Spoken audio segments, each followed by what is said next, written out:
Okey, saya nak mencelah berkenaan dengan manifesto. Okey, seolah-olah yang dinyatakan oleh Walaung Pamaung PAS ni, konon-kononnya DAP ni ada satu hasrat yang kuat. Kalaulah hasratnya ini yang menjadikan Malaysia ni negara sekular, negara pelbagai kaum ni, dia akan keluar dan jadi pembangkang. Saya tengoklah sebenarnya DAP antara perkara besar yang dia buat adalah DAP bersama dengan UMNO demi menyelamatkan negara bangsa kita ni. Tetapi tuduhan konon DAP, kalau manifestonya, kononnya ada manifesto yang nak jadikan negara Malaysia ni, negara sekular ni tak dipenuhi oleh PMX, dia akan keluar daripada kerajaan perpaduan. PAS dulu kan kerjasama dengan DAP 18 tahun. Tak pernah pun dia sebut benda tu. Tiba-tiba Datuk Seri Anwar ni dibangkitkan pula isu DAP, kononnya nak kalau tak jadikan Malaysia negara sekular.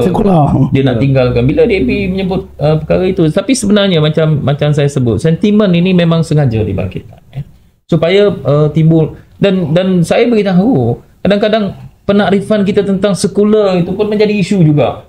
Jadi sebut Malaysia jangan jadikan kita negara sekular. Saya sebenarnya ada pandangan sendiri. Bagi saya ramai pemimpin-pemimpin ni sekular sifatnya. Sekular sifatnya. Saya ambil satu contoh.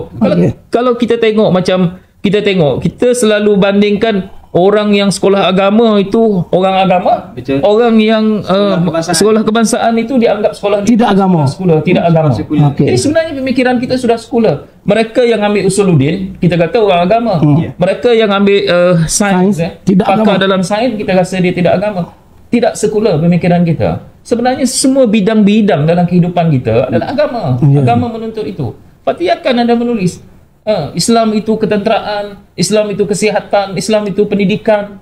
Jadi kenapa kita harus jadi sekular begitu? Sebab pemikiran orang agama sebenarnya banyak yang sekular. Sebab itu bila kita menyebut tentang sekular, kita pun kena hati-hati juga. Kadang-kadang kita boleh menjadi sekular kerana pemikiran kita itu. Tapi saya, baby, kalau dari segi ekonominya, saya rasa saya tak takut untuk kata saya sekular. Kerana tidak melibatkan agama. Sekular tentang pertanian, sekular tentang ekonomi. Ya, sebenarnya itu sebab saya beritahu sentimen itu lebih diangkat berbanding dengan pemikiran itu. Jadi sebenarnya trust kita adalah untuk pasti macam liberal juga. Kalau kita tengok dalam rukun negara kita gitu, ada perkataan liberal itu. Tapi bagaimana kita tafsirkan liberal?